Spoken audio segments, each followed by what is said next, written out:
हिंदी भाषी की एक महत्वपूर्ण राज्य है बिहार है, और वहाँ पे हिंदी भाषी के साथ ऐसी बर्बरता की जाए तो वो हम लोग के लिए बहुत ही अन्याय हो रहा है। अब बिहार जैसे क्षेत्र में भी अगर हिंदी वालों की इतनी दुर्गति हो तो ये हम लोग से बर्दाश्त नहीं हो। कि आप अब सरकार से क्या चाहते हैं? हम सरकार से इन अनियमितताओं को जांच करने की प्रक्रिया बहाल करना चाहते हैं, और नियुक्ति पत्र देने से पहले आप कॉपी जारी करो, हर विद्यार्थी की कॉपी जारी करें, और उसके बाद हम हम हिंदी अभ्यर्थी भी देखेंगे कि हमारी बातों को कहाँ पे क्या गलत किया गया है हम लोग के साथ। उसके बाद फिर से नियुक्ति पत्र देने की काम करें। अब बिहार सरकार अगर इतने साफ सबूतों के बावजूद अगर अभ्यर्थियों की बात नहीं सुनती है, सारे जगहों पर जाने के बावजूद अगर सरकार ने कोई संज्ञान नहीं लिया, तो हार मान करके बिहार के अभ्यर्थी भी आंदोलन पर मजबूर हो सकते हैं। तब सरकार को नहीं कहना चाहिए कि हमने आप हमसे बात नहीं की है। नमस्कार, आप देख रहे हैं खबर पॉइंट। मैं हूं आपके साथ गुलशन कुमार। बीपीएससी के छात्र अचानक जो है वो पालीगंज से एमएलए संदीप सौरभ के आवास पहुंच गए, और वो बीपीएससी 70वीं के फाइनल रिजल्ट में तमाम अनियमितताओं के आरोप लगाकर एक प्रेस कॉन्फ्रेंस किए हैं। हमारे साथ वो छात्र मौजूद हैं जो प्रेस कॉन्फ्रेंस कर रहे थे। आइए ये छात्र से जानते हैं कि आखिर इनका मुद्दा क्या है 70वीं फाइनल रिजल्ट को लेकर। हम लोग का मुद्दा ये है कि इन बीपीएससी 70वीं रिजल्ट जारी हो गई, और इसमें इतनी सारी अनियमितताएं हैं जिसको लेकर हिंदी अभ्यर्थी काफ़ी परेशान हैं। 2037 सीट में केवल 200-250 विद्यार्थी का हिंदी अभ्यर्थियों का होना ये एक बर्बरतापूर्ण दिखाता है। बर्बरता किया जा रहा है हिंदी वालों के साथ एक हिंदी भाषी राज्य में। ये उत्तर भारत की ये हिंदी भाषी की एक महत्वपूर्ण राज्य है बिहार है, और वहाँ पे हिंदी भाषी के साथ ऐसी बर्बरता की जाए तो वो हम लोग के लिए बहुत ही अन्याय हो रहा है। और इस अन्याय के लिए हम लोग आवाज़ उठा रहे हैं, जिसमें कुछ महत्वपूर्ण तथ्य हैं जो कि हमारे एमएलए संदीप सौरभ जी के द्वारा भी उठाया गया, और उसके साथ ही मैं भी अपने द्वारा कुछ पॉइंट आपको बताना चाहता हूँ, जिसमें कि आपको सबसे बड़ी एक महत्वपूर्ण पॉइंट है एक ही परीक्षा में दो नोटिफिकेशन का जारी करना। और इस नोटिफिकेशन जारी करने में पहले जो नोटिफिकेशन दी जाती है परीक्षा के शुरुआत में कि आपकी अगर दो बच्चों की मार्क्स टैली होती है तो आपकी कॉपी ऑप्शनल के आधार पे उन बच्चों को आगे बढ़ाया जाएगा अगर जिनकी मैच हो रही है।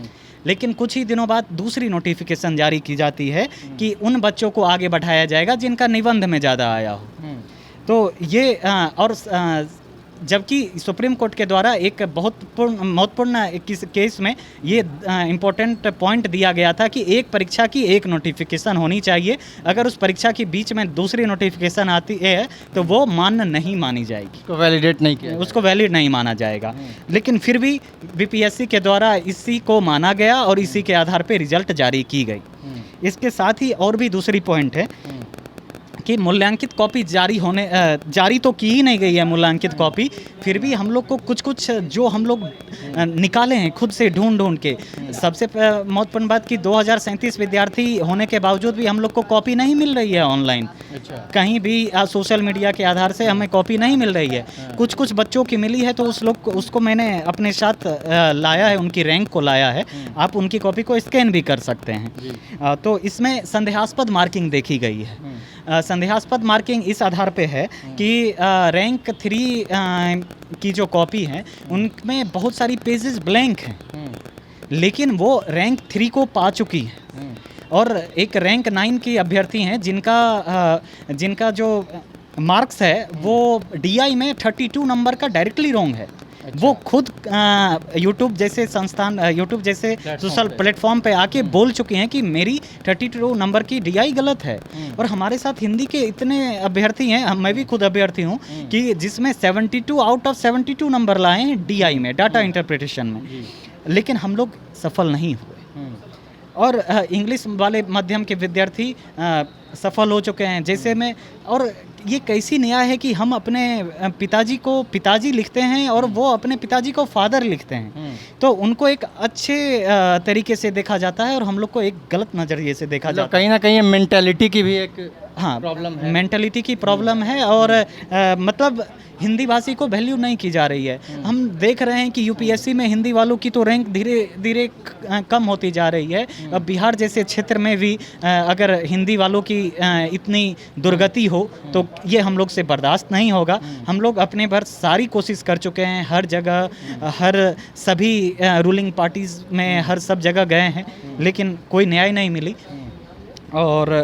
और अगर आप कुछ पूछना चाहें, मतलब आपका ये कहना कि हिंदी होल्डिंग स्टेट में भी अगर हिंदी एज नहीं ले पा रहा है तो कहीं ना कहीं ये दुर्भाग्यपूर्ण घटना है। बहुत ज़्यादा दुर्भाग्यपूर्ण है। हम हिंदी अभ्यर्थियों के लिए जो स्कूल से हिंदी की शुरुआत करते हैं, आप छोटे छोटे ज़िला में, नहीं ज़िला तो बड़ी है लेकिन वहाँ की स्कूल की सुविधा उतनी अच्छी नहीं है। वहाँ पे हिंदी माध्यम से पढ़ाया जाता है, जो कि बिहार की भाषा है। हमें गर्व है कि हमारी मातृभाषा हिंदी है, लेकिन फिर भी हम इस चीज़ पे क्लेम करते हैं कि हम लोग के साथ बिल्कुल ही अन्याय किया गया है, जिसका हम एक ठोस न्याय चाहते हैं और हम न्याय लेके रहेंगे। ये हमारी इसलिए हम आज इस प्रेस कॉन्फ्रेंस में शामिल भी हुए हैं। अच्छा, ये आप मुझे एक बात बताइए, अभी अंदर प्रेस कॉन्फ्रेंस में आप लोग एक चर्चा कर रहे थे कि जब आयोग से पूछा जाता है कॉपी चेकिंग को लेकर तो वो रिसोर्स का अभाव बताते हैं कि हमारे पास वैसे स्कॉलर नहीं है, उसकी स्कार्सिटी है कहीं ना कहीं। लेकिन उसके बाद जब फिर ये नंबर में हिंदी इंग्लिश में कहीं इंग्लिश वाले को एज मिल रहा है, हिंदी वाले की मार्किंग घटाई जा रही है, तो आपको ये नहीं लगता है कि सरकार, इतना बड़ा सरकार के पास तंत्र है, रिसोर्स है, फिर ये रिसोर्स की अभाव की बात कैसे कर रही है? बीपीएससी के संस्थान के लोग एक पॉडकास्ट करते हैं जिसमें कि वो पहले कहते हैं कि मेरे पास 70वीं के वक्त टीचर जो भी प्रोफेसर हैं उनकी नंबर कम थी, नहीं थे अवेलेबल। लेकिन उसी के कुछ देर बाद फिर से वो कहते हैं कि हाँ मेरे पास अवेलेबल है, नंबर ऑफ प्रोफेसर्स हैं मेरे पास। और मैं तो ये सब बहुत सारी बुराइयां हैं जो कि अनियमितताएं कह सकते हैं इसको, कि ये। तो आप अंतिम सवाल ये बताइए कि आप अब सरकार से क्या चाहते हैं? हम सरकार से अनियमितताओं को जांच करने की प्रक्रिया बहाल करना चाहते हैं और नियुक्ति पत्र देने से पहले आप कॉपी जारी करो, हर विद्यार्थी की कॉपी जारी करें। और उसके बाद हम हिंदी अभ्यर्थी भी देखेंगे कि हमारी बातों को कहाँ पे क्या गलत किया गया है हम लोग के साथ। उसके बाद फिर से नियुक्ति पत्र देने की काम करें। यही हमारी अंतिम भाषा है। धन्यवाद। देखिए, हमारे साथ वही अभ्यर्थी थे जो पालीगंज से माले विधायक संदीप सौरभ के साथ प्रेस कॉन्फ्रेंस कर रहे थे और विभिन्न मुद्दों पे पूरा पेपर लेकर बैठे थे, बता रहे थे कि कैसे हिंदी में माध्यम का जो है उसका मार्किंग कम किया जा रहा है, इवैल्यूएशन में मार्क्स नहीं दिया जा रहा है। बहुत ऐसे कॉपी उन्होंने दिखाया जहां वो इंग्लिश मीडियम का छात्र है और उससे नंबर मिली है, और हिंदी मीडियम का अच्छा कंटेंट होने के बाद भी है जो नंबर नहीं दिया गया है। तो ये तमाम बीपीएससी के 70वीं रिजल्ट के ऊपर बहुत सारे जो है बच्चे पालीगंज से विधायक संदीप सौरभ के घर आए थे। वहाँ वो गड़बड़ियों को लेकर बात रख रहे थे, अलग अलग पॉइंट वाइज चीज़ों को रख रहे थे। तो आपने सुना, और इन्हीं लोगों के बातों को देखते हुए संदीप सौरभ भी प्रेस कॉन्फ्रेंस किए हैं, जहां मीडिया से वो विभिन्न 70वीं रिजल्ट के परिणाम जो आए हैं उस पर अनियमितताओं को लेकर बात कर रहे हैं। पहले आप सुनिए कि संदीप सौरभ क्या कुछ कहते हुए नजर आ रहे हैं। 20 जून को बीपीएससी की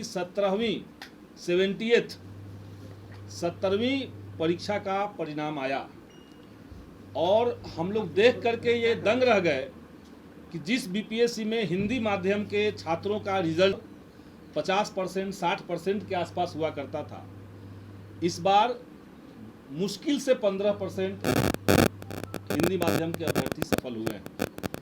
और जब डिटेल में हम लोग गए और कई सारे अभ्यर्थी हम लोगों से मिले तो हमने देखा कि जो मेंस की परीक्षा हुई है उसके कॉपी जांच में कई स्तरों पर अनियमितता है, गड़बड़ी है और बड़ी धांधली का सीधा सीधा इशारा हम लोग को दिखता है। आज इस प्रेस कॉन्फ्रेंस में हम केवल अकेले नहीं हैं, हमारे आसपास सैकड़ों बीपीएससी के अभ्यर्थी जो जान रहे हैं, जो देख रहे हैं, समझ रहे हैं कि इस 17वीं परीक्षा जो हुई है उसके परिणाम में गड़बड़ी है, कॉपी जांच में गड़बड़ी, वो सब लोग यहाँ मौजूद हैं। लगभग 100 अभ्यर्थी हैं। लेकिन चिंता वाली बात यह है कि जो अप्रोच मौजूदा बीपीएससी प्रशासन ने या सरकार ने अपना रखा है, अपने अभ्यर्थियों को इतना ज़्यादा डरा दिया है कोई अभ्यर्थी अगर बीपीएससी के किसी कार्य प्रणाली के ऊपर सवाल पूछता है, कहीं कोई सवाल दर्ज करता है, कोई असहमत होता है, कोई आरटीआई एक्टिविज्म उसमें करता है, तो बीपीएससी के द्वारा उसको डीबार कर दिया जा रहा है। यानी आप दोबारा से बीपीएससी के किसी फॉर्म में अभ्यर्थी नहीं बन सकते हैं। ये बीपीएससी ने एक अप्रोच लिया है। इसी 70th परीक्षा के जब पीटी की जब परीक्षा हुई थी, तो आप लोग इस बात के सबूत हैं कि पटना के अंदर इतने बड़े पैमाने पर आंदोलन हुए थे। पेपर लीक और तमाम चीज़ों को लेकर के सरकार ने एक सेंटर की परीक्षा रद्द भी की, दोबारा परीक्षा ली गई। दोनों जो शिफ्ट था, दोनों शिफ्ट के अंदर परिणाम के अंदर भारी अनियमितता दिख रही थी। इसके बावजूद मेंस की परीक्षा ली गई। अब मेंस में भी साफ साफ दिख रहा है कि बड़े पैमाने पर गड़बड़ी और धांधली हुई है। अभ्यर्थी कोई ऐसा दरवाज़ा नहीं है इस समय सरकार के अंदर जिसको अभ्यर्थी ने खटखटाया नहीं है। अभ्यर्थी माननीय मुख्यमंत्री से मिल चुके हैं, सारे सबूत के साथ, सारे तर्कों के साथ, सारी मांगों के साथ। कोई कार्रवाई नहीं। सम्राट चौधरी जी से अभ्यर्थी मिले हैं। अभ्यर्थी पूर्व मुख्यमंत्री श्री नीतीश कुमार जी से भी मिले हैं, उन्हें भी अपनी बात इन्होंने कही है, लेकिन वहाँ भी कोई कार्रवाई नहीं हो रही है। बिहार के मुख्य सचिव से लोग मिल चुके हैं, वहाँ लोगों ने अपनी बात कही, कोई कार्रवाई अभी तक नहीं हुई है। सामान्य प्रशासन विभाग जो जवाबदेह है किसी भी आयोग का, वो चाहे बिहार पब्लिक सर्विस कमीशन हो या बिहार एसएससी हो, ये तमाम जो आयोग होते हैं वो सामान्य प्रशासन विभाग के अधीन होते हैं। तो सामान्य प्रशासन विभाग के अपर मुख्य सचिव से भी अभ्यर्थियों ने मुलाकात की और परीक्षा में कॉपी जांच में जो बड़ी अनियमितता हुई है उसकी तरफ सरकार का और विभागों का ध्यान आकृष्ट करवाने का काम किया गया। लेकिन दुर्भाग्य है कि अभी तक सरकार ने इसका संज्ञान नहीं लिया। आप सब लोग जानते हैं कि देश के अंदर छात्र नौजवान जो हैं वो पेपर लीक और धांधली के खिलाफ दिल्ली के जंतर मंतर से लेकर के झारखंड के रांची में जेपीएससी के खिलाफ आंदोलन कर रहे हैं। अब बिहार सरकार अगर इतने साफ साफ सबूतों के बावजूद अगर अभ्यर्थियों की बात नहीं सुनती है, सारे जगहों पर जाने के बावजूद अगर सरकार ने कोई संज्ञान नहीं लिया, तो हार मान करके बिहार के अभ्यर्थी भी आंदोलन पर मजबूर हो सकते हैं। तब सरकार को नहीं कहना चाहिए कि हमने आप हमसे बात नहीं की है। तो आपने सुना, संदीप सौरभ कॉपी दिखा रहे थे और कह रहे थे कि देखिए ये तो प्रूफ है, यहाँ ब्लैंक कॉपी छोड़ी गई है, लेकिन फिर भी इस छात्र को नंबर मिला है और ये फाइनल सिलेक्शन लिया है। लेकिन ऐसे बहुत हिंदी के छात्र हैं जिनका मैंने खुद देखा है, उनकी अच्छी कंटेंट होने के बावजूद जो है उन्हें मार्क्स नहीं दिया गया है। बीपीएससी हमेशा स्कॉलर्स, रिसर्चर्स जो उनके प्रोफेसर हैं, कॉपी चेक करते हैं, उनकी कमियाँ की बात करती है, फिर ये भेदभाव हो रहा है। तो कहीं ना कहीं ये गलत है। सरकार को इस पर संज्ञान लेना चाहिए और इन छात्रों की मांग जो है वो माननी चाहिए और जो भी बीपीएससी में ये सारी चीज़ें जो हो रही हैं उसे जल्द से जल्द सुधार किया जाए। इन तमाम मुद्दों पे संदीप सौरभ प्रेस कॉन्फ्रेंस कर रहे थे, तो आपने सुना संदीप सौरभ क्या कुछ कहते नज़र आ रहे थे। आप इस खबर को कैसे देखते हैं, अपनी राय प्रतिक्रिया कमेंट बॉक्स में दें। अगर आप यूट्यूब पे देख रहे हैं तो चैनल को सब्सक्राइब करें, फेसबुक पेज पे देख रहे हैं तो पेज को फॉलो करें। खबरें बने रहने के लिए आपका धन्यवाद।